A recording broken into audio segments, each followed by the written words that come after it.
ठीक है। अब मेरी आवाज़ आप सभी को प्रॉपर सुनाई दे रही है ना?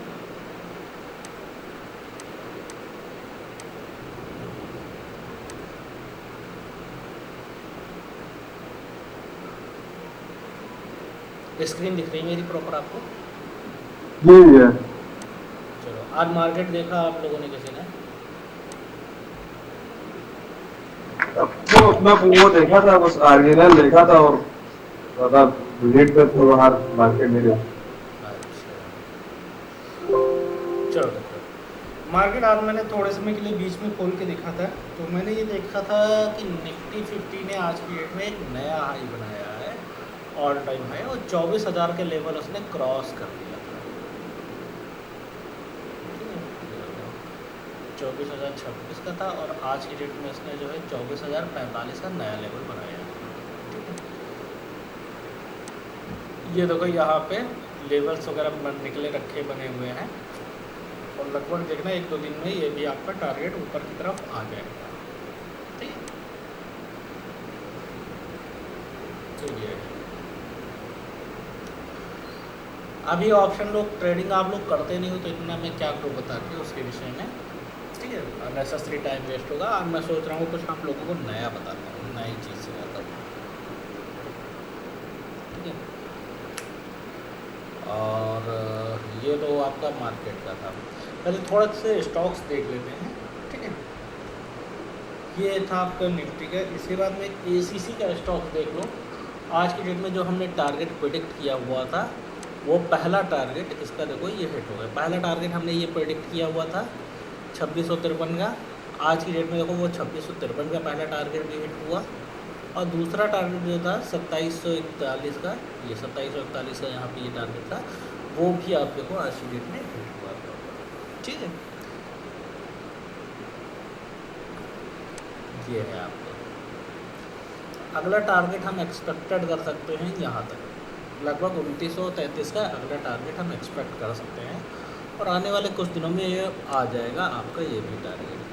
ठीक है, जब तक नहीं बढ़ रहा था नहीं बढ़ रहा था नहीं बढ़ रहा था, यहाँ कहीं से हम लोगों ने टारगेट प्रेडिक्ट किया था, यहाँ कहीं से।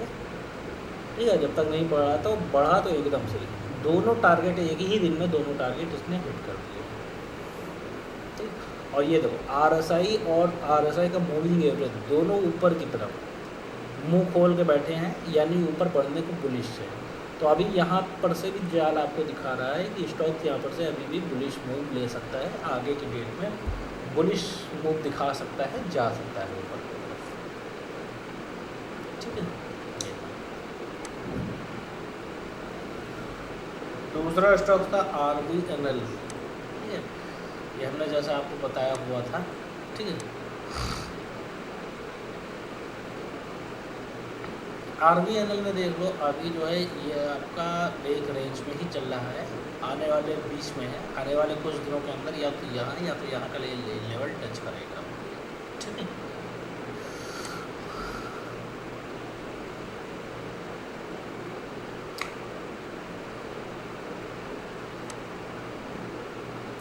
देखो अदानी पावर प्रॉपर सपोर्ट पे है अभी ये स्टॉक्स। अगर आप लोग लंबे समय के लिए खरीदना वरीदना चाहते हैं, इसको ले सकना चाहते हैं, तो अदानी पावर में एंट्री का ये अच्छा समय है। आप अदानी पावर में एंट्री ले सकते हैं। ठीक है, बेस्ट अपॉर्चुनिटी है, अच्छा जगह पे है। अब ज़रूरी नहीं कि जहाँ पे मैंने ख़रीदा ये 600 के आसपास में वहाँ पे आपको मिल जाए। यहाँ पे आपका 601 रुपये मान लो, यहाँ पे मैंने ख़रीदा हुआ है। अब ये स्टॉक्स यहाँ से ये यहाँ चल रहा है, ज़रूरी नहीं कि मेरी खरीद पे मिल जाए, लेकिन ये है कि ये भी खरीद आपकी बुरी नहीं है, ये भी एक अच्छी खरीद है। तो अभी आप अदानी में भी आप एंट्री ले सकते हैं, अदानी पावर में।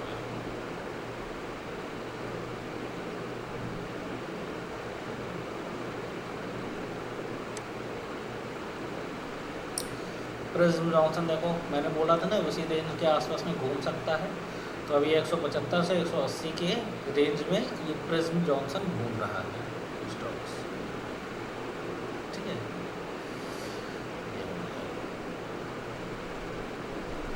कितनी अच्छी रिकवरी 148 से यहाँ से मैंने एंट्री करवाई थी, कितनी अच्छी रिकवरी दी है यहाँ पर से इसको।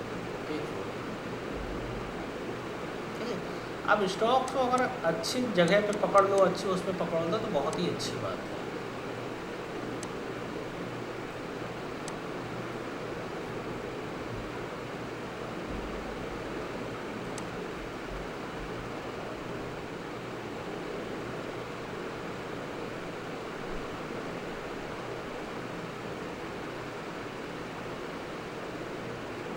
एनसीसी का देख लेते हैं क्या है। एनसीसी देखो अभी ये बॉक्स के अंदर ही घूम रहा है, एज अ सपोर्ट पे है, ठीक है। तो एनसीसी में भी चाहो तो आप, कहाँ आवाज़ आ रही है?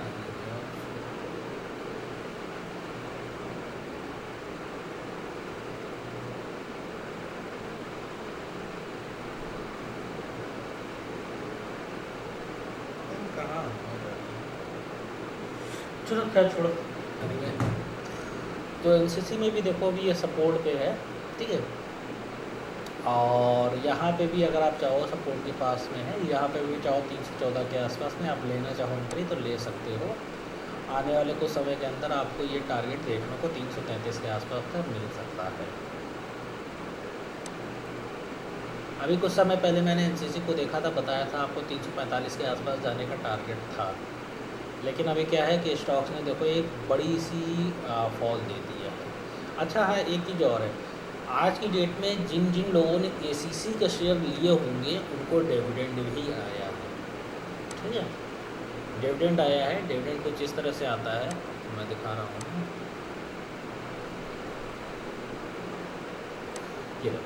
ये डिविडेंड आया है, ठीक है। 105 रुपये का डिविडेंड आया है। ये जो शेयर बढ़ा है उसके अलावा एक्स्ट्रा बेनिफिट्स आया है, मतलब 105 रुपये का कंपनी ने एक्स्ट्रा बेनिफिट्स दिया है। ये डिविडेंड का पे आउट दिया हुआ है, ठीक है। अब एसीसी के उस पर आ जाओ, एक बार देख लो कि कितना भैया इसमें डिविडेंड दिया हुआ था। यहाँ पे चलेगा, ठीक है।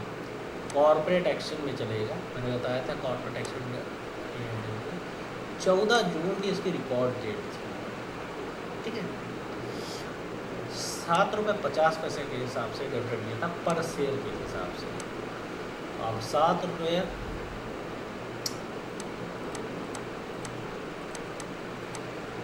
105 रुपये का डिविडेंड बना। यह डिविडेंड हमको क्रेडिट हो गया। अब इस पर भी 10% हमारा टैक्स जाएगा, ठीक है। तो 10% आपका टैक्स कितना होता है?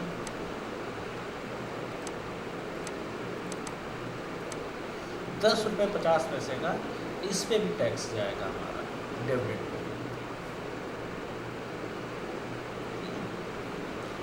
ये हमको जब आईटीआर फाइल करेंगे अगले फाइनेंशियल ईयर 24-25 का, तब हमको ये भरना होगा, देना होता है। क्योंकि डिविडेंड कब आया है, हमको डिविडेंड का पेड हुआ है। डिविडेंड की रिकॉर्ड डेट भी 24 जनवरी थी और क्रेडिट भी हमारे अकाउंट में 2024 को जुलाई 2024 में हुआ है, 1 जुलाई 2024 में हुआ है। तो ये आपका फाइनेंशियल ईयर 24-25 में जाएगा। फाइनेंशियल ईयर कब से कब तक का चल रहा है? 1 अप्रैल 2023 1 अप्रैल से अगले साल के 31 मार्च तक का चलता है। यानी अगर हम फाइनेंशियल ईयर 24-25 की बात करें तो 1 अप्रैल 2024 से 31 मार्च 2025 तक का फाइनेंशियल ईयर हमारा कहलाएगा फाइनेंशियल ईयर 24-25, ठीक है। तो ये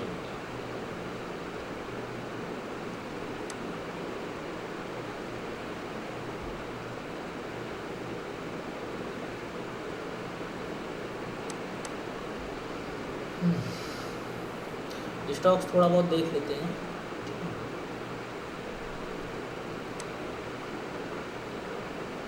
जनरल इंश्योरेंस में भी देखो अभी करेक्शन पे ही है, अभी वो नहीं है कुछ।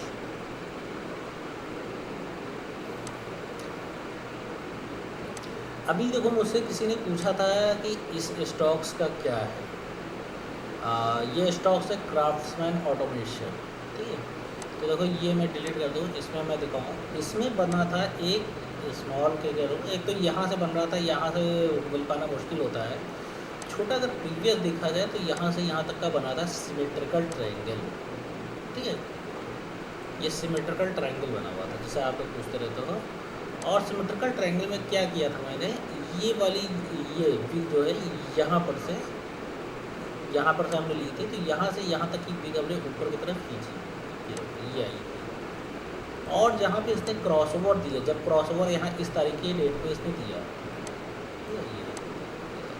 यहाँ भी क्रॉस ओवर दिया, तो यही बिल्कुल क्रॉस ओवर ले जाके उठा के हमने यहाँ पे इसको रख दिया। और ये देखो टारगेट हमारा लगभग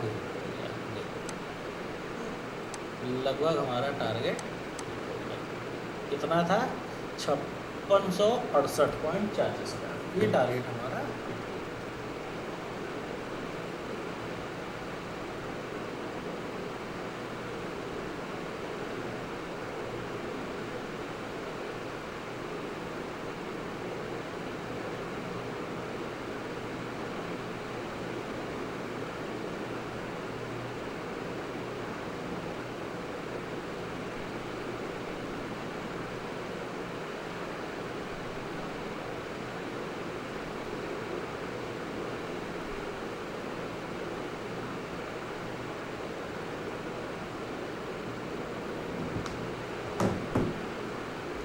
ठीक है,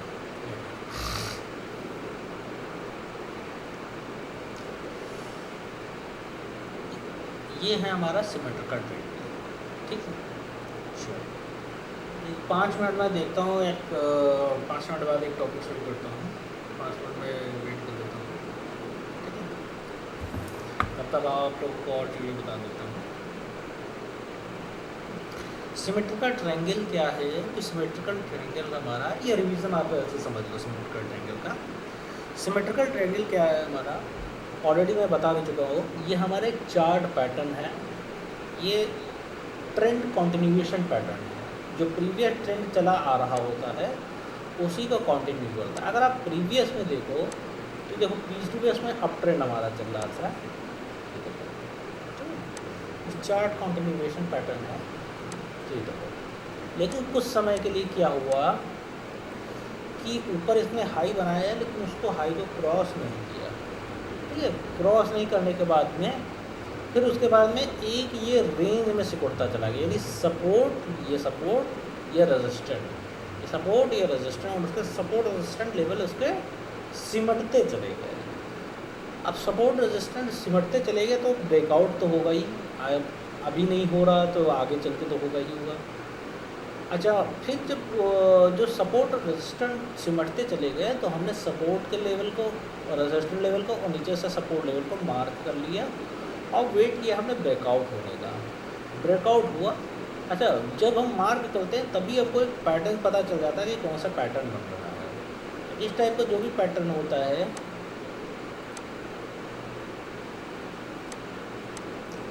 इस टाइप का, ठीक है, ये थोड़ा सा ड्रॉ करने में चीज़ें हैं इधर उधर आप हो गई है, ये आप ऐसे टाइप का समझ लो, या ऐसे थोड़ा सा, ठीक है, ये इतना भी हो सकता है, इतना भी हो सकता है। ठीक है, ये भी आपका मान लो कि इतना भी ऊपर भी हो सकता है, थोड़ा सा नीचे भी हो सकता है। ठीक है, तो ये आपका बन गया। जब कभी भी अगर ऊपर की तरफ ब्रेकआउट देगा, अगर प्रीवियस ट्रेंड का अप ट्रेंड है, ठीक है, प्रीवियस ट्रेंड अगर अप ट्रेंड है और जहाँ पे रेजिस्टेंस बनाए, सपोर्ट बनाए, रेजिस्टेंस बनाए, सपोर्ट बनाए, ऐसा करते चला गया, ठीक है, तो जब भी इसने ब्रेकआउट दिया, अगर नीचे की तरफ ब्रेकआउट दिया तो इसका मतलब कि ये फेल हो गया। ठीक है, ये असेंडिंग ट्रायंगल का चार्ट पैटर्न जो है, sorry, symmetrical triangle chart pattern जो है फेल हो गया। लेकिन अगर ऊपर की तरफ देता है तो ये आपका सक्सेस हुआ। अब जहाँ पर से इसने पहला ये दिया है, ये मान लो इसकी यहाँ से यहाँ तक के, जहाँ पर से इसने कैंडल ने वो बनाया है, कैंडल का मान लो कि यहाँ पर कहीं रेजिस्टेंस लिया था, यहाँ कहीं पे सपोर्ट लिया है, ठीक है, या यहाँ कहीं पे सपोर्ट लिया है और यहाँ पर रेजिस्टेंस है, तो ऐसे हम इसकी जो विड्थ खींचेंगे और विड्थ खींचने के बाद में जितनी आएगी वो लगा के यहाँ पर लगा देंगे, तो वो हमको मिल जाएगा। ठीक है, कुछ लोग थोड़ा सा और कॉम्प्लिकेशंस बनाते हैं, यहाँ का लेवल मार्क करते हैं कि कितने पे उसने यहाँ का ब्रेकआउट दिया, यहाँ से कितनी है, फिर उसमें से घटाते हैं कितना डिफरेंस आता है, वो डिफरेंस यहाँ के ब्रेकआउट जब देता है तब जोड़ते हैं यहाँ पर। ठीक है, तो थोड़ा सा कॉम्प्लिकेशंस की चीज़ बनाते हैं, तो उतना कॉम्प्लिकेशंस क्यों करना है जब हमारे पास में सिंपल सोवर फार्मूला दिया हुआ है, सिंप्लिसिटी दी हुई, तो कॉम्प्लिकेशन करने की कोई आवश्यकता ही नहीं। चलो खैर 5 मिनट नहीं उनके हो गए, मतलब नहीं आ रहे हैं, कोई बात नहीं है। ठीक है, अब मैं सोच रहा था आप लोगों को नया टॉपिक बताता कुछ। आज मैं सोच रहा था आपको म्यूचुअल फंड बताने के लिए। ठीक है, म्यूचुअल फंड बताऊँ, कंफर्टेबल है, एक इन्वेस्टमेंट जोन है आपका, इन्वेस्टमेंट क्लास है आपकी म्यूचुअल फंड। जी बताइए जी। हाँ, देखो म्यूचुअल फंड जो है अभी बहुत ज़्यादा पुराना नहीं है। म्यूचुअल फंड को लगभग आए हुए 50-60 साल ही हुए होंगे। अगर आप पुराने समय के लोगों को देखोगे, सॉरी कंप्यूटर में, तो पुराने समय के लोगों में देखोगे तो उस समय म्यूचुअल फंड नहीं होते थे। ठीक है, म्यूचुअल फंड बाद में भी आना शुरू हुआ। तो म्यूचुअल फंड आने का गोल क्या है? देखो, एक होता है शेयर मार्केट, म्यूचुअल फंड वाले भी पैसा आपसे शेयर मार्केट में ही लेकर जाते हैं। लेकिन क्या होता है कि जैसे आपके पास में समय नहीं है, जैसे कि शेयर मार्केट में क्या होता है कि पूरा आपका रॉ वर्क होता है। रॉ वर्क मतलब कि आपको खुद ही एनालिसिस करनी, सेल्फ मैनेज आप समझ लो, सेल्फ मैनेज वर्क होता है। खुद ही आपको एनालिसिस करनी है, ठीक है, खुद ही आपको देखना है, खुद ही आपको पैसा लगाना है, खुद ही आपको विड्रॉ करना है। लेकिन म्यूचुअल फंड में क्या होता है कि उसमें आपको समय भी देना पड़ता है सेल्फ मैनेज काम में। म्यूचुअल फंड में क्या होता है कि म्यूचुअल फंड में आप पैसा जो है किसी दूसरे व्यक्ति को देते हो।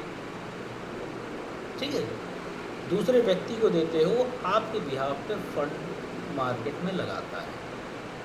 ठीक है, आपको नाम से ही देखो म्यूचुअल फंड लिखा हो, फंड का मतलब हो गया फंड, कोई पैसा से रिलेटेड, और म्यूचुअल का मतलब होता है सबको मिलाकर। ठीक है, म्यूचुअल का अगर हिंदी में शब्द बोला जाए तो सबको मिलाकर तो म्यूचुअल फंड होता है। इसी तरह एक हेज फंड भी होता है, हेज फंड का भी आगे बात करेंगे। म्यूचुअल फंड से भी बड़ा जिसमें इन्वेस्टमेंट किया जाता है उसको बोलते हैं हेज फंड। आगे बात करेंगे हेज फंड के विषय में, बताएंगे कैसे क्या करते हैं। लेकिन आप लोग यकीन मान लो हेज फंड में निवेश वगैरह बहुत छोटे अमाउंट से नहीं होता। म्यूचुअल फंड में तो जैसे कि हम लोग 500-1000 रुपये भी डाल देते हैं। हेज फंड में एंट्री बैरियर होता है। हेज फंड में आप एंट्री बैरियर मान लो कि 10 लाख 50 लाख से नीचे का इन्वेस्टमेंट होता ही नहीं। ठीक है, वो भी एक उसमें। हेज फंड बड़े बड़े लोगों के लिए होता है, अपने लोगों के लिए नहीं होता है। तो अपने लोग म्यूचुअल फंड अगर है आप लोगों के बाद में तो ठीक है, मैं बता दूंगा, देख लूँगा। उसकी जानकारी भी बहुत ज़्यादा पब्लिक नहीं अवेलेबल है, थोड़ी बहुत जानकारी है, लेकिन म्यूचुअल फंड करो तो ज़्यादा ठीक है। हेज फंड में बहुत बड़े बड़े लोगों का हाथ होता है। तो ये, हाँ, म्यूचुअल फंड मैं बता रहा था।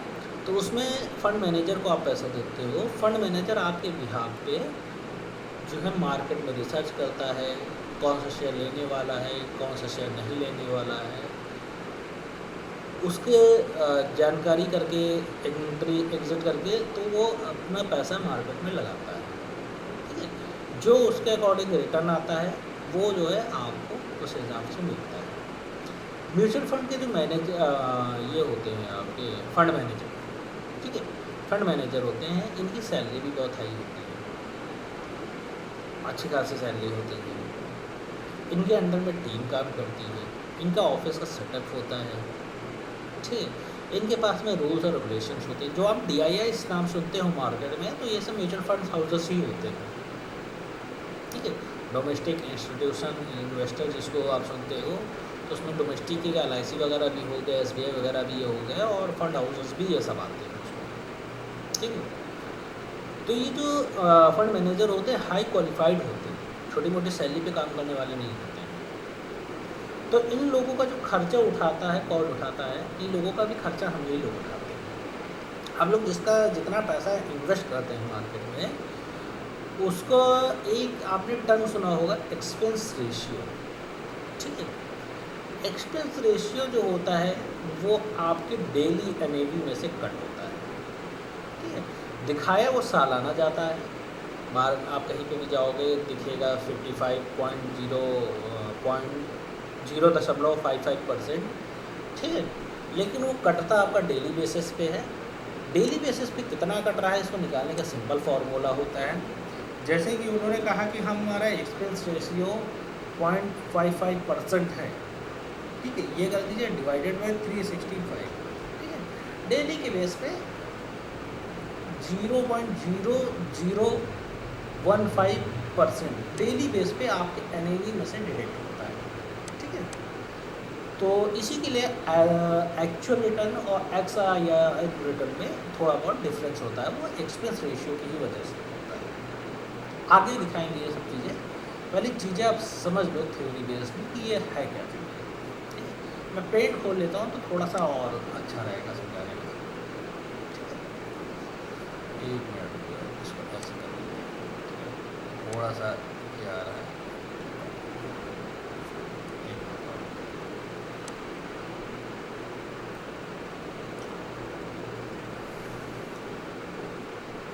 हाँ,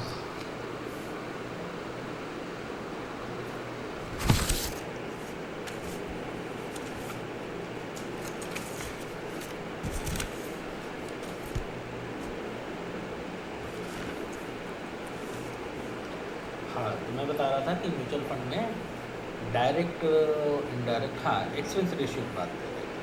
तो एक्सपेंस रेशियो ऐसे कटता है, एक्सपेंस रेशियो इतना माइनर सा होता है, इतना वैसा होता है कि आपके डेली बेसिस पे कटता है, आपको पता भी नहीं चलता है, ठीक है।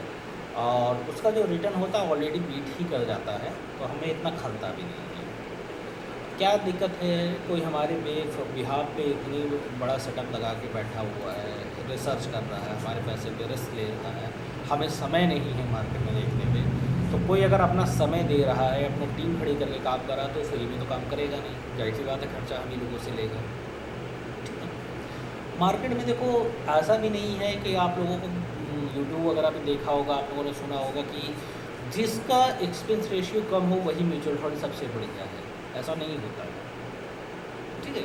कई सारे ऐसे म्यूचुअल फंड हैं जिनका एक्सपेंस रेशियो कम है, अच्छे रिटर्न दिए। कई सारे ऐसे म्यूचुअल फंड हैं मार्केट में जिनका एक्सपेंस रेशियो ज़्यादा है लेकिन उसके बावजूद भी अच्छा रिटर्न नहीं है। उसके अलावा भी म्यूचुअल फंड को एनालिसिस करने के बहुत सारे तरीके होते हैं। हमें फ़ंड मैनेजर की प्रोफाइल चेक करनी होती है, कितना है वेल क्वालिफाइड फंड मैनेजर है, और अल्फ़ा बीटा चेक करना होता है। अल्फ़ा बीटा ऑलरेडी मैं बता चुका हूँ कि अल्फ़ा से हमें पता चलता है कि मार्केट में कौन सी सिक्योरिटीज़ कितना रिटर्न दे सकती है, ठीक है। जितना अल्फ़ा ज़्यादा होता है उतना बेहतर रहता है। बीटा से हमें पता चलता है उसकी वॉलेटिलिटी के बारे में, ठीक है। AUM एक शब्द यूज़ होता है, AUM का मतलब होता है असेट अंडर मैनेजमेंट, ठीक है। AUM इसका मतलब ये होता है कि वो म्यूचुअल फंड के पास में, उस फंड हाउस के पास में कितना पब्लिक का पैसा है जो वो फंड हाउस मतलब संभाल रहे हैं। कुछ लोग एनालिसिस करते हैं, वो इस बिहाफ पे भी एनालिसिस करते हैं, किसी न किसी का निवेश करने का ये भी तरीका होता है मार्केट में कि जितना AUM जाता उतना म्यूचुअल फंड जाता है। वो expense ratio alpha beta gamma सब देखते हैं, वो AUM देखे बस कर लिए निवेश, ठीक है। तो AUM ठीक है, जब कोई पुराना म्यूचुअल फंड है, समय से अच्छा मतलब काफ़ी चल रहा है, नामी गिरामी है, तो उसके पास में AUM ज़्यादा होता है, लेकिन ज़रूरी नहीं कि वो रिटर्न अच्छा दे। तो कोई नया म्यूचुअल फंड है, नई उसने एंट्री ली है, तो उसका जाहिर सी बात है AUM कम होता है। AUM क्या होता है, धीरे धीरे पब्लिक पैसा डालती जाती, निकालती नहीं है, तो धीरे धीरे AUM बढ़ता रहता है, ठीक है। आप भी मंथली 1,000 रुपया या 10,000 रुपया, 20,000 जो भी आप डालते हो, तो सारा पैसा AUM में ऐड होता है। यह है कि करोड़ में होता है, तो इतना जल्दी हम लोगों को दिखता नहीं है, ठीक है। जैसा कि आपने यूट्यूब में देखा होगा, किसी वीडियोस में मिलियनों लाइक होते हैं, लेकिन आप एक लाइक डिसलाइक करते हो तो उसमें पता ही नहीं चलता है। वही किसी वीडियो में 2-4 लाइक होते हैं, तो आपने एक लाइक किया, 5 लाइक हो गए, 6 लाइक हो गए, ठीक है, या डिसलाइक कर दिया तो वहाँ पे आपका अकाउंट दिखाने लगता है। लेकिन जो मिलियनों में है जिनके वीडियोस के लाइक होते हैं, तो आप करते तो पता तो चल जाता कि हाँ लाइक हो गया, लेकिन ये नहीं पता चलता कि कितना बढ़ा, ये नहीं पता चलता है, ठीक है। तो ऐसे ही AUM वाला होता है।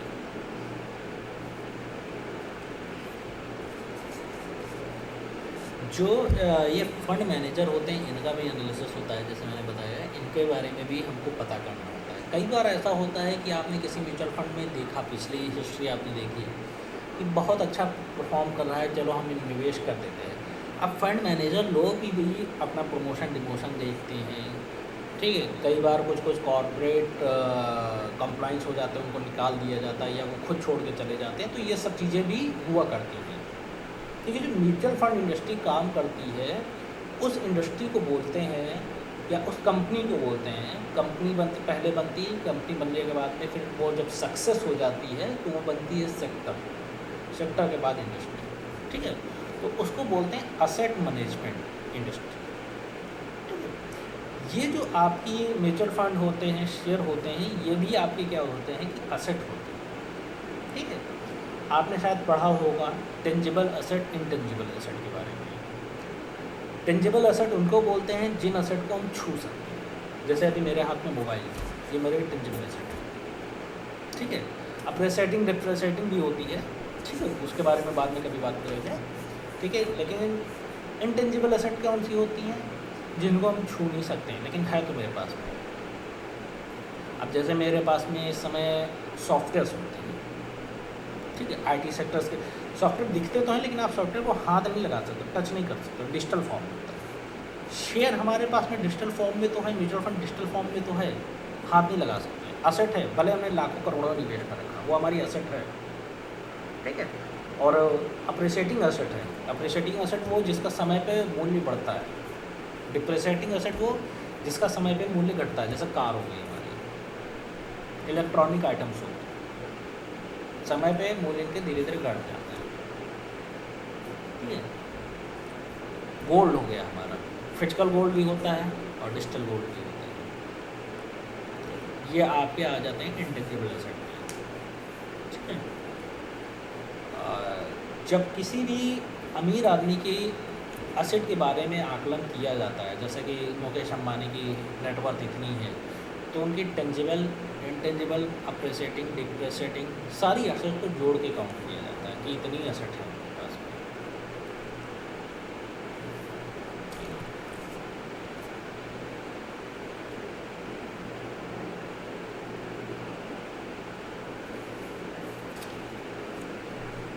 एक मिनट रुकना।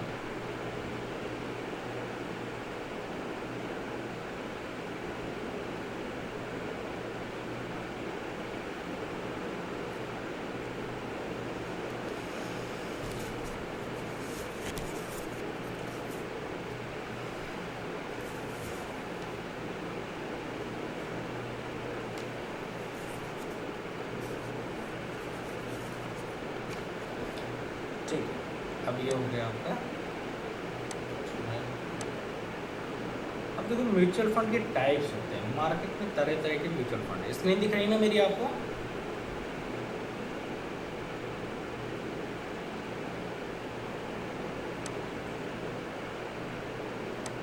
अरे है कोई लोग या चले गए? दिख रहा है सर। हाँ समझा रहे हैं, समझ में आ रहा है ना? जी। जितना समझाया जितना बताया भी चीज़ें समझ में आ गई ना? हैं? जी जी। अब देखो म्यूचुअल फंड के कई सारे टाइप्स होते हैं।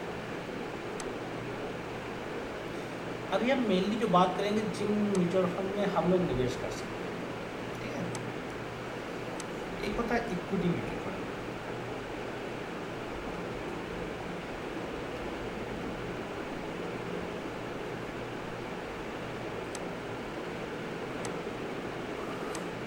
दूसरा होता है डेब्ट म्यूचुअल फंड,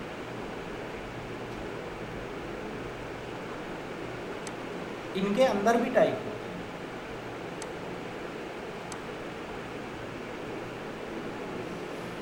तीसरा होता है हाइब्रिड, ठीक है। हाइब्रिड दिया, स्पेलिंग गलत हो गई, खैर हाइब्रिड आप समझ लीजिएगा, ठीक है। अब इक्विटी म्यूचुअल फंड क्या होते हैं कि जो म्यूचुअल फंड अपना 70% से ज़्यादा पैसा, 70% से ज़्यादा पैसा जो अपना इक्विटी मार्केट क्या है, स्टॉक्स वगैरह, ठीक, इनमें निवेश करते हैं, उसको बोलते हैं इक्विटी मार्केट, तो इक्विटी मार्केट में जो अपना म्यूचुअल फंड 70% से ज़्यादा पैसा निवेश करता है उसको बोलते हैं इक्विटी म्यूचुअल फंड। दूसरे आते हैं debt mutual fund. Debt mutual fund में क्या होता है कि कॉर्पोरेट बॉन्ड्स वगैरह में निवेश करते हैं, तो वो सब आते हैं डेट म्यूचुअल फंड। ठीक है, अब देखो इक्विटी मार्केट में भी कई तरह के म्यूचुअल फंड होते हैं। पहले हम आपको आज इक्विटी मार्केट के म्यूचुअल फंड के बारे में टाइप बता रहे हैं, डेट म्यूचुअल फंड के बारे में टाइप बता रहे हैं, फिर उसके बाद में जो है आगे कैसे क्या चीज़ें हैं ये भी हम बताएंगे। थोड़ा सा लिखने में इसमें समय लग जाता है। ठीक है, इक्विटी म्यूचुअल फंड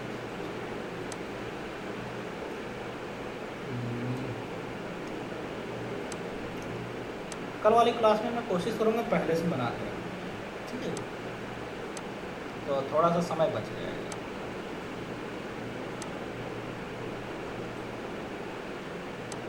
इसे नीचे ऐसे बना देगा।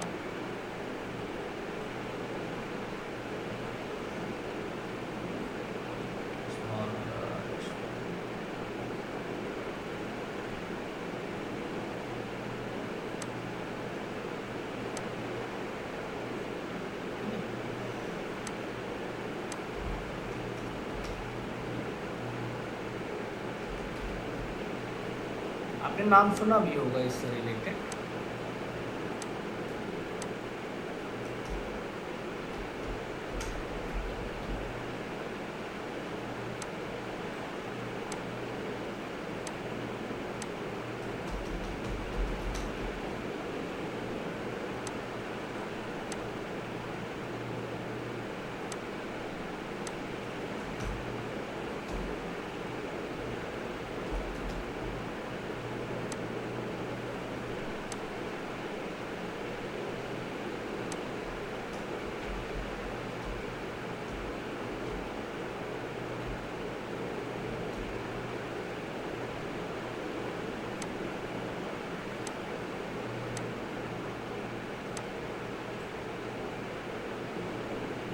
इसका तो आप लोगों ने पक्का नाम सुना होगा, ये भी नहीं सुना है एलएसएस का। विवेक तुमने तो सुना होगा ना? नहीं भैया, ये एलएसएस नहीं सुना है। चलो ठीक, कोई बात नहीं। आज हम डिटेल में इनके बारे में बात करेंगे। सेशन बता रहे हैं, इंटरेस्टिंग लग रहा है ना? जी नया है एकदम। हाँ चलो, तो देखो small cap, mid cap, large cap, flexi cap, ठीक है, सेक्टर, थीमेटिक, एलएसएस, ये 5 तरह के फंड होते हैं। अच्छा एक चीज़ मैं आपको और बताना भूल गया, देखिए कट गई बात, कट गई। म्यूचुअल फंड में भी 2 तरह के टाइप होते हैं। ठीक है, ये हो गया, एक होता है एक्टिव म्यूचुअल फंड और एक होता है passive mutual fund. Active mutual fund वो होते हैं जिनमें फंड मैनेजर रहते हैं। ठीक है, और पैसिव म्यूचुअल फंड वो रहते हैं जिनमें फंड मैनेजर नहीं रहते। एक्टिव म्यूचुअल फंड का जो है हमेशा एक्सपेंस रेशियो आपको हाई मिलेगा। पैसिव म्यूचुअल फंड का एक्सपेंस रेशियो आपको हमेशा लो मिलेगा। ठीक है, मैं एक चलो ठीक है ऐसे बता देता हूँ, ओरली बता देता हूँ। ठीक है, अब एक्टिव म्यूचुअल फंड में क्या होता है कि जैसे कि आप किसी म्यूचुअल फंड ने कुछ कई सारे शेयर ले लिए।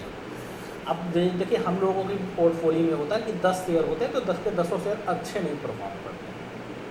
ठीक है, तो कई सब म्यूचुअल हम लोग जब 10 लेते हैं म्यूचुअल फंड के पोर्टफोलियो में, तो 100 2 शेयर पड़े रहते हैं, 100 से नीचे पड़े ही नहीं रहते, शायद किसी म्यूचुअल फंड आते हैं।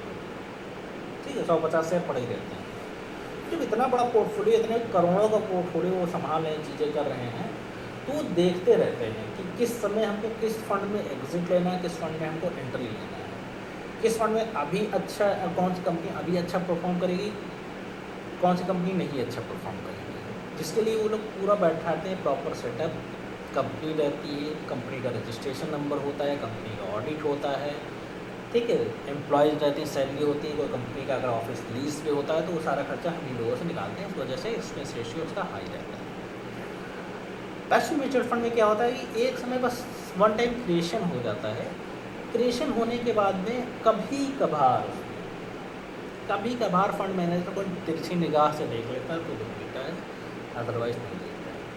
दूसरा, उसमें जो पैसिव म्यूचुअल फंड होते हैं, पैसिव म्यूचुअल फंड में जो होता है एक बार बनाने के बाद में जल्दी उसमें एंट्री एग्जिट नहीं होती।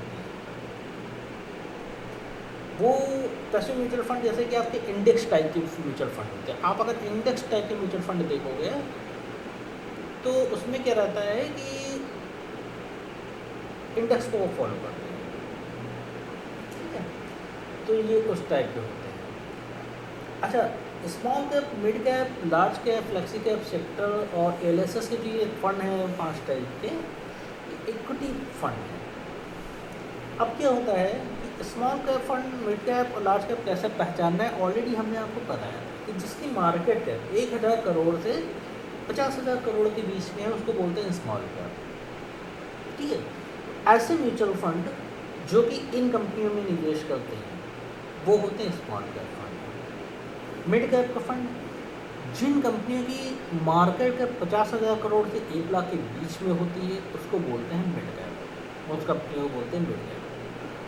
तो ऐसे फंड जो कि मिड कैप कंपनियों के शेयरों में निवेश करते हैं वो मिड कैप फंड होते हैं। लार्ज कैप फंड का भी वही आप समझ लो कि 1 लाख से ऊपर के, मतलब जिनकी मार्केट कैप 1 लाख या उससे ऊपर की होती है तो लार्ज कैप में निवेश करते हैं वो लार्ज कैप फंड कहलाते हैं। फ्लेक्सी कैप क्या होता है कि जो इन तीनों में निवेश करते हैं, ये small cap, mid cap, large cap, इन तीनों में जो निवेश करते हैं वो फ्लेक्सी कैप करते हैं, ठीक है।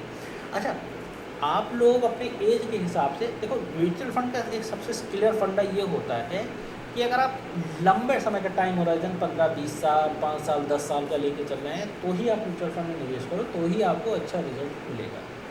अगर आप ये सोचो कि आज डालें कल हम निकाल लें, तो म्यूचुअल फंड है, उसके लिए भी अलग म्यूचुअल फंड होते हैं, लेकिन वो इक्विटी म्यूचुअल फंड नहीं होते। उसके लिए हमको काम करना पड़ता है इस वाले म्यूचुअल फंड में, डेट म्यूचुअल फंड है, ठीक है। इसका भी यूज़ कैसे करना है बताएंगे आगे। आप जैसे किसी फ्रेंड से पैसे मांग लो या किसी फ्रेंड ने आपको पैसे दिए कि भैया आज हमने ये कराया 4-5 दिन बाद में दे देना है, वो 4-5 दिन भी आप पैसा रख के अपने उसमें फ़ंड कमा सकते हो, इंटरेस्ट कमा सकते हो। सेविंग बैंक में तो मिलता बहुत कम मिलता है, नॉमिनल मिलता है, शायद कुछ ना मिले। आप 10 लाख किसी का रखोगे सेविंग बैंक में 10 दिन के लिए तो शायद आपको 10 रुपये मिले, ठीक है। लेकिन क्या होता है कि एक फ़ंड होते हैं डेट फंड, आगे बताएंगे, ठीक है। उसमें जो है आप जो है 10 लाख अगर रखा तो नहीं कम से कम तो जो है आप 10,000 रुपये तो कहीं नहीं लिए, या आप 1,000 रुपये तो कहीं नहीं लिए, ठीक है, वो होता है। तो वो कैसा करना आगे बताएंगे। तो फ्लेक्सी कैप मैंने बताया आपको कि जो इन तीनों में निवेश करता है, इसमें उसको बोलते हैं फ्लेक्सी कैप फंड, ठीक है। सेक्टर फंड क्या होता है कि जो पर्टिकुलर सेक्टर में निवेश करता है, जैसे कि पावर सेक्टर का फंड है तो अब वो सारे पावर के स्टॉक्स में निवेश करेगा, ठीक है। डिफेंस सेक्टर का अगर म्यूचुअल फंड हमने निवेश किया तो वो सारे डिफेंस के सेक्टरों में निवेश करेगा। थीमेटिक भी वैसे मिलता जुलता है कि पावर की थीम में या ग्रीन एनर्जी की थीम में निवेश करेगा। अब मैं जैसे कह रहा था कि ELSS, ठीक है, ELSS का देखो फुल फॉर्म क्या होता है, यहीं पे लिख रहा हूँ, इसी का फुल फॉर्म लिख रहा हूँ, ठीक, कंफ्यूज मत होना। Equity, equity link saving scheme.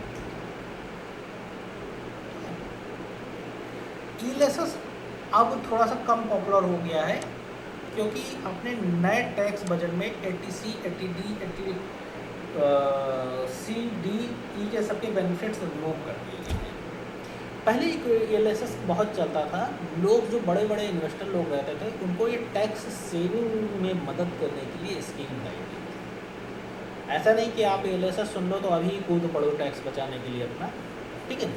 इसके कुछ ड्रॉबैक्स भी हैं, आगे ड्रॉबैक्स की भी बात करेंगे, ठीक है। एक ही ड्रॉबैक है लेकिन वो बड़ा ड्रॉबैक है, ठीक है।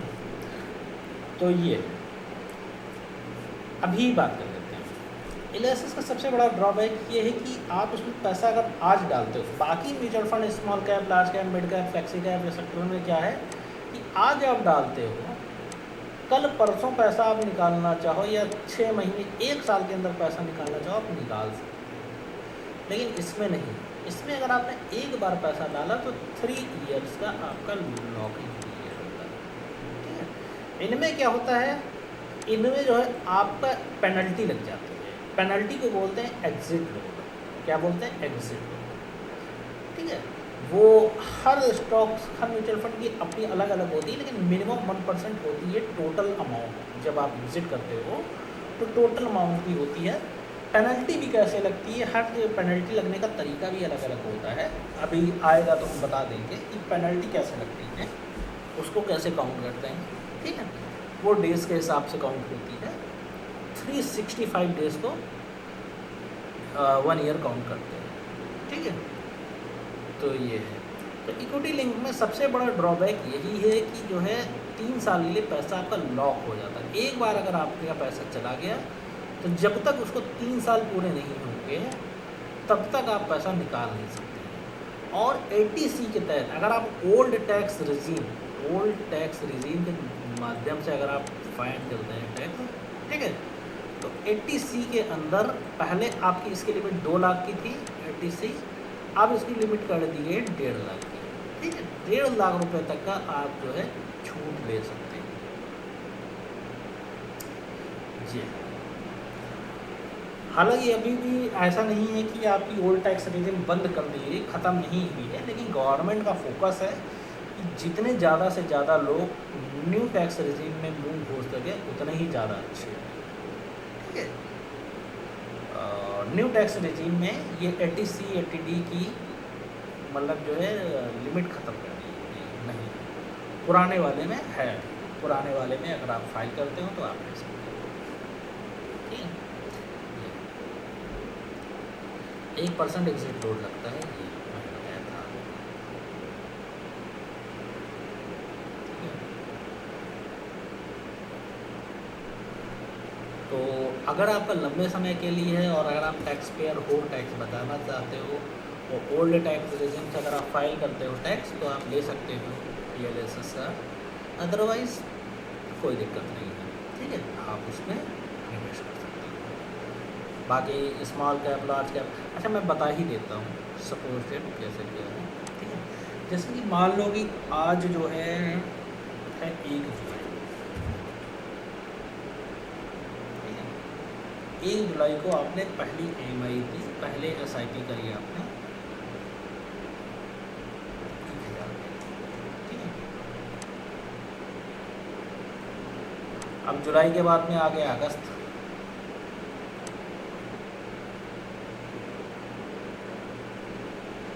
ठीक है, अब जुलाई के बाद में अगस्त आ गया, 2 आ रही है इसमें।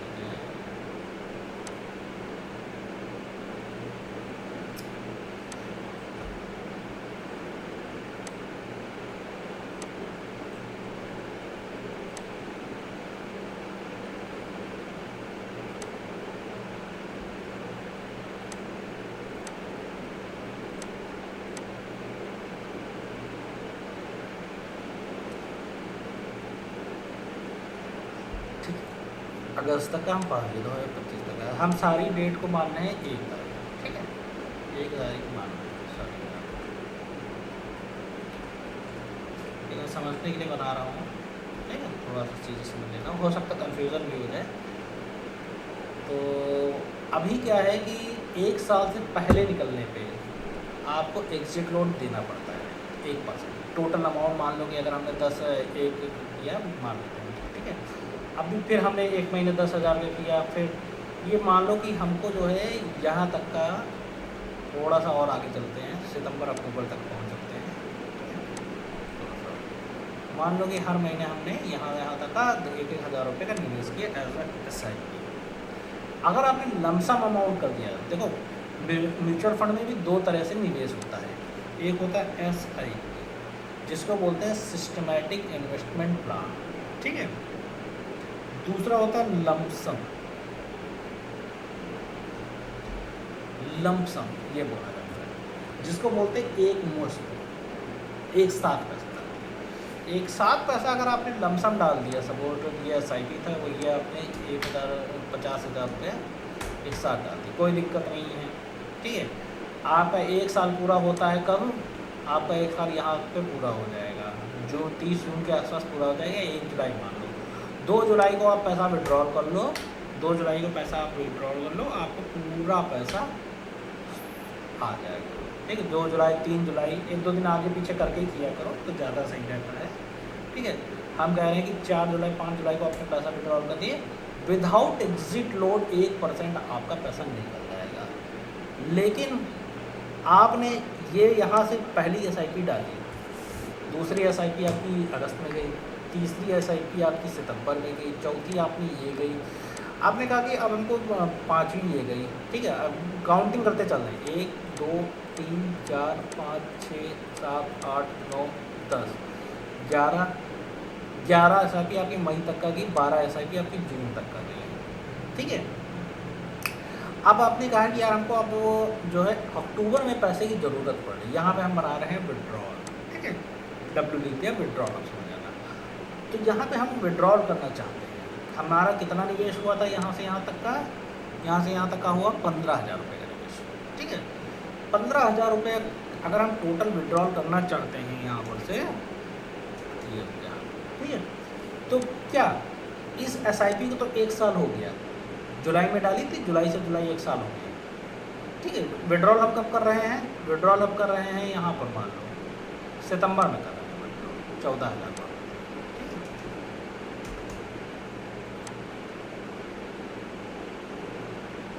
यहाँ पे कर रहे हैं विड्रॉल,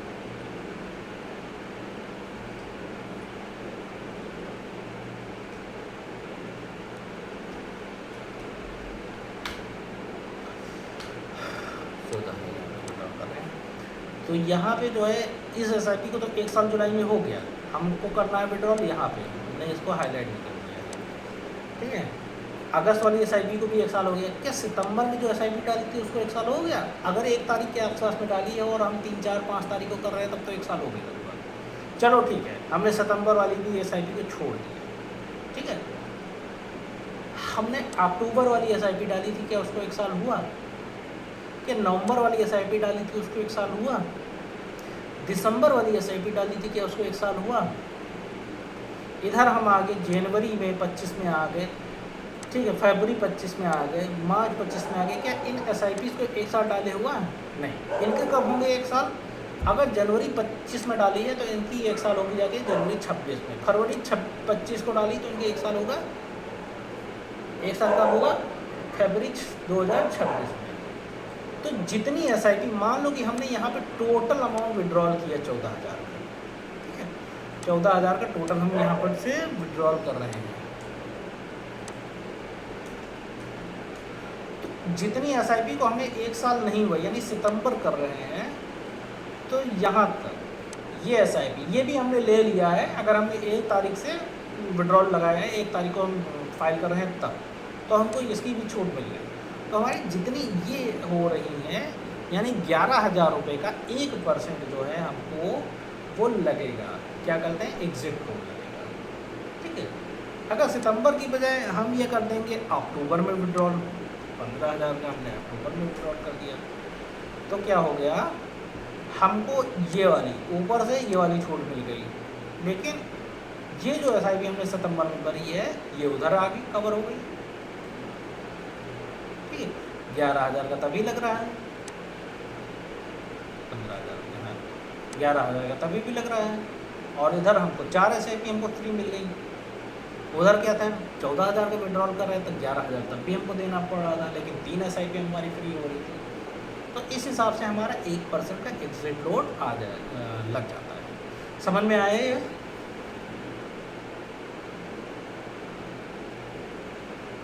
जी।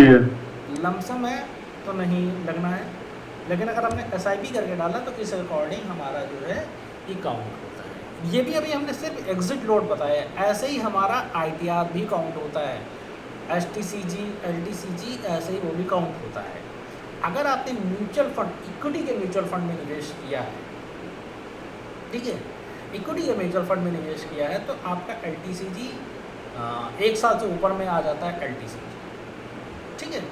और 1 साल से नीचे का है तो STCG आ जाएगा, और उसमें भी अगर आपने SIP के माध्यम से निवेश किया है तो वो भी आपके LTCG STCG सेम ऐसे ही काउंट होता है जैसे मैंने अभी आपको बताया, ठीक है। मुझे नहीं लगता कि इसको मैंने वो ब्रीफ में समझाने की ज़रूरत है, बस सेम ऐसे ही काउंट होता है, ठीक है। तो ये आपको समझ में आया? सुषमा जी आपको समझ में आया? जी। ठीक है, चलो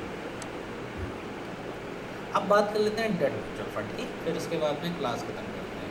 1 घंटा तो हो ही गया है लगभग, और इसको भी बता देंगे हो ही जाएगा।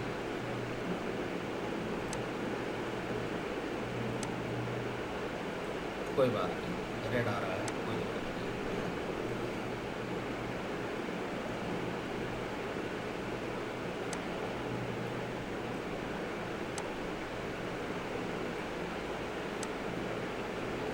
ये मेरी पेंट वाली स्क्रीन दिख रही है ना आप सभी को?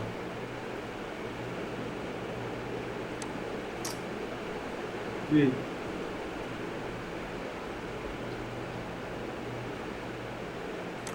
बॉन्ड्स क्या होते हैं ऑलरेडी मैं आप लोगों को इन चीज़ों के बारे में बता चुका हूँ, क्या रिवाइज कराने की ज़रूरत है मुझको? समय एनालिसिस से ही जाएगा, ठीक है।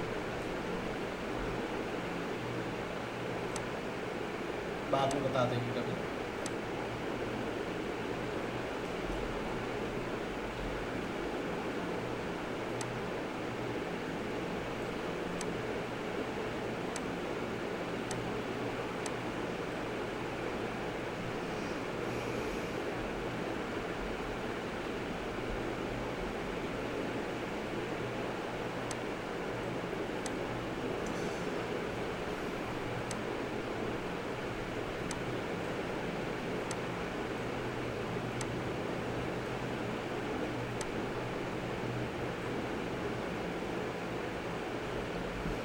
ठीक है, ये है डेट म्यूचुअल फंड। इसको डेप्ट नहीं बोला जाता, डेट बोला जाता है। बी जो होता है वो साइलेंट होता है, ठीक है, तो डेट बोला जाता है। डेट मतलब कर्ज ही नहीं होता है।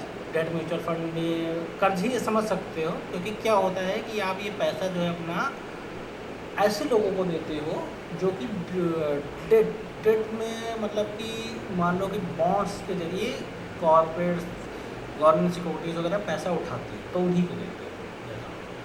तो देखो डेट म्यूचुअल फंड में क्या होता है, एक शॉर्ट टर्म के लिए म्यूचुअल फंड होता है जिसकी अवधि 1 साल से कम की होती है, ठीक है, ये होता है। गिल्ड फंड वो होते हैं जो ऐसे म्यूचुअल फंड जिनका जो है निवेश गवर्नमेंट सिक्योरिटी में या बॉन्ड में होता है, ठीक, गवर्नमेंट बॉन्ड में, वो गिल्ड फंड होते हैं, ठीक है। लिक्विड फंड ये होते हैं जो कि बहुत ही शॉर्टर पीरियड के लिए होते हैं। 1-2 दिन 15-20 दिन के लिए आप पैसा अगर आप निवेश करना चाहते हो तो वो लिक्विड फंड होता है। मैं इसी की बात कर रहा था, इसमें हम लोग निवेश कर सकते हैं लिक्विड फंड में, तो ये होता है, ठीक है। इन 3 में रिस्क बहुत कम है या ना के बराबर है, ठीक है। रिस्क इसमें भी कम है, लेकिन इसमें एक प्रॉब्लम रहती है। ये जो कॉर्पोरेट बॉन्ड है, पैसा करते हैं कॉर्पोरेट बॉन्ड्स में निवेश, तो कभी कभी कुछ ऐसा आता है कि कॉर्पोरेट बॉन्ड डिफ़ॉल्ट कर जाते हैं, भाई पैसा आपसे ले लेते हैं लेकिन आपका पैसा लेके भाग जाते हैं, चले जाते हैं, कोई नहीं दे पाया, डिफ़ॉल्टर घोषित हो गया, तो क्या करें, बड़े बड़े बैंकों का पैसा डिफ़ॉल्ट हो जाता है, कॉर्पोरेट्स बॉन्ड में निवेश करते हैं, ठीक है। आपने NCD वगैरह नाम सुना होगा, ये सब NCD नॉन कॉर्पोरेट वेंचर, ठीक है।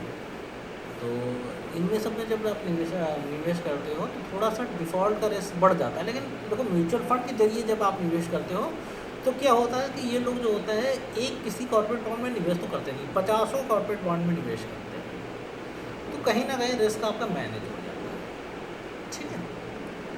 अगर आपको हायर रिटर्न चाहिए और आप लंबे समय के लिए रुक सकते हो तो इक्विटी म्यूचुअल फंड बेस्ट है।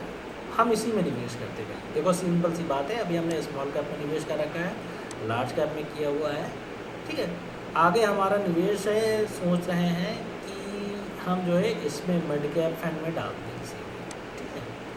सोच रहे हैं। अभी जैसे आप लोगों की एज 30-20 के आसपास में है, आप म्यूचुअल फंड का बेनिफिट्स क्या ले सकते हो कि जैसे आप अपने रिटायरमेंट की प्लानिंग कर सकते हो।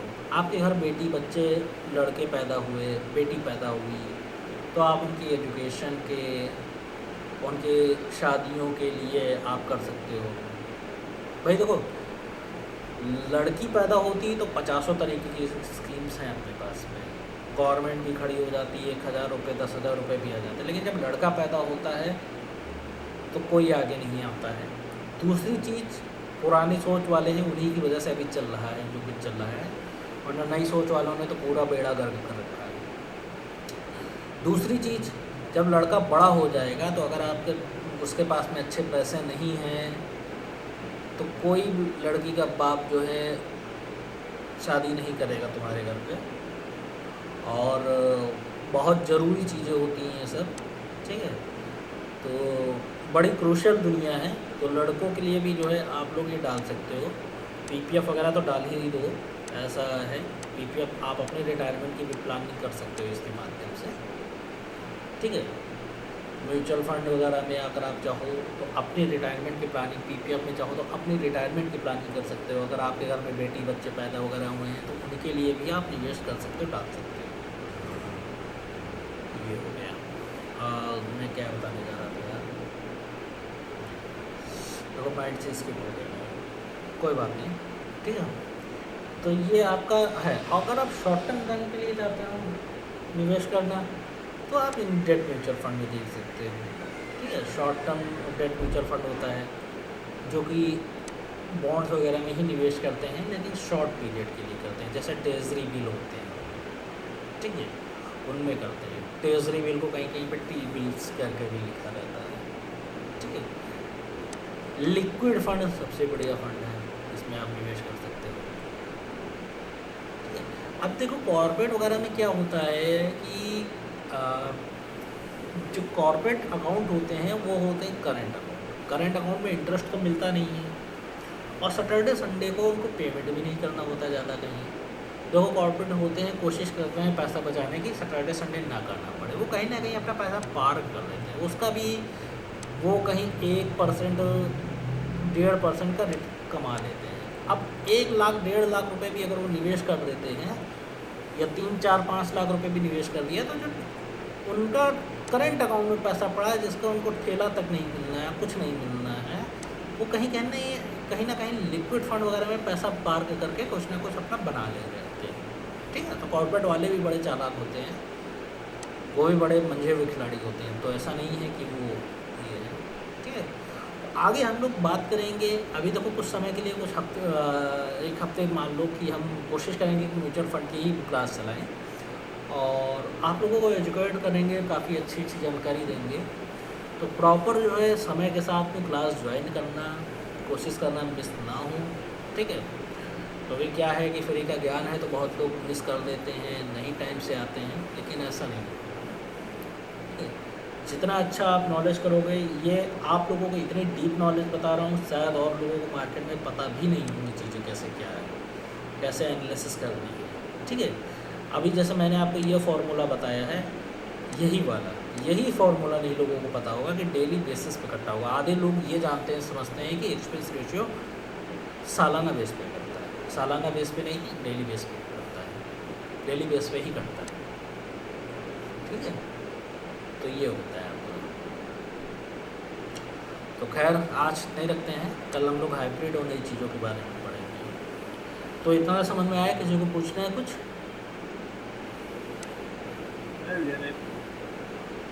हैं? नहीं पूछ। अच्छा चलो ठीक है, बाकी अब फिर कल मिलते हैं, ठीक है।